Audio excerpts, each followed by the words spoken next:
Nya melonya pogo orang Aceh kai bonan lu pengacau liar pula. Pengacau ni liar lah pikir. Dan orang Aceh hana matang hana itu apa yang apa perkara yang dia. Yo kepentingan nasional Aceh jangan dapat tun. Lu dah yang berta yo orangnya. Pun nanggro Aceh naik perintah oleh bangsa luar. Yo mana ji kata bangsa Aceh hana dapat tun kepentingan kebangsaan Aceh.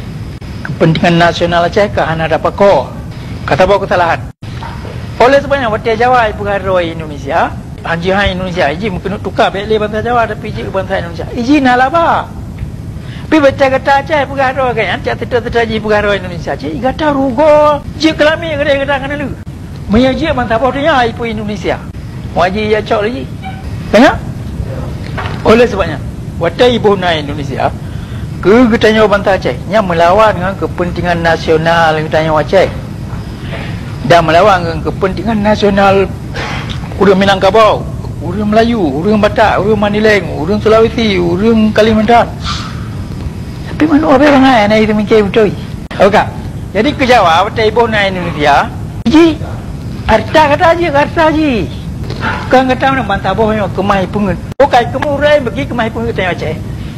Awak lain awak mengaji awak untuk merdeka. Kanya? Pakri bang orang Aceh yang merdeka dari betul dan tonggok jajah kemai pengurang Masya Allah dikiranya.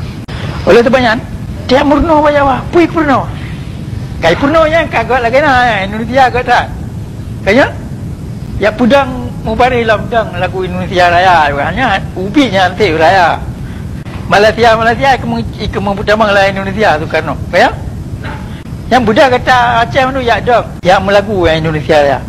Manfaat Indonesia yang kita tahu? Ya lah. Pergi dah tem.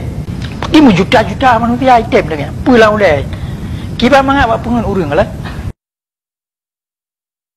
Nya kepun ya tu kanan Hindia Belanda dengan Indonesia. Oleh Indonesia yang punya mana? Yang bahasa Yunani. Bukan bahasa Dayak. Hantar menggunakan oleh urang cik dia. Indos yang mana aja Hindu dalam bahasa Yunani. Indonesia pulau, jadi pulau Hindu. Tengok Aceh bangsa Islam, orangnya kaji kebangga gaya buhunan bangsa pulau Hindu. Kaya, sampai bandar Aceh ikut raja, kaya putubit Suragaba ibunan tu Serambi Indonesia. Jamu ini dia bangga dengan Seramo Mekah kaya. Nya kaya pegah Seramo Indonesia nya bangga.